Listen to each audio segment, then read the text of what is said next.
Today I want to talk about guilt, and I'm talking about the guilt that you carry back and forth with you from work to home and home to work.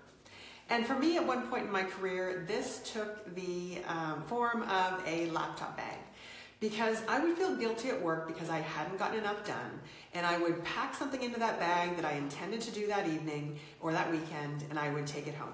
And sometimes I would do something, and more often than not, the bag would get set down on the floor as I walked in the door, and it would sit there all night. And the only real purpose it served was to taunt me. I felt like every time I looked in that direction, or every time I walked past it, I could hear a little voice coming out of that bag saying, "You're not doing enough, you're not working hard enough, you're not good enough." And once I realized that what I was really carrying back and forth from work to home was a bag of guilt, I decided that I needed to do something about it. And it took quite a while, and it took a bunch of different things to get my schedule and get my way of working to the place that I wanted it to be. But the first thing I did was the simplest, and really the thing that let me start to make a change. And that was to create constraints for myself.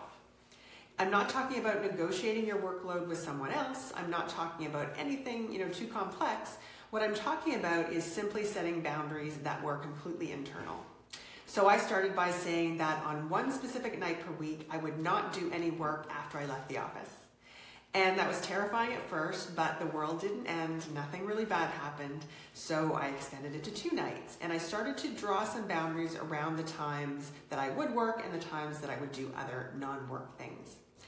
And what was really great about this is that it gave me a sense of success. I had made some small gains, and once I had made those small gains, that gave me a feeling that I could do something differently. It quieted the voice in my head that told me that this is just the way it has to be, you're never going to have enough time, and you're always going to feel bad. So I'm curious to know if you are someone who carries guilt around with you. Do you have a bag of guilt that you bring from work to home and home to work? And if you do, what is one small thing that you can try to change to decrease that guilt?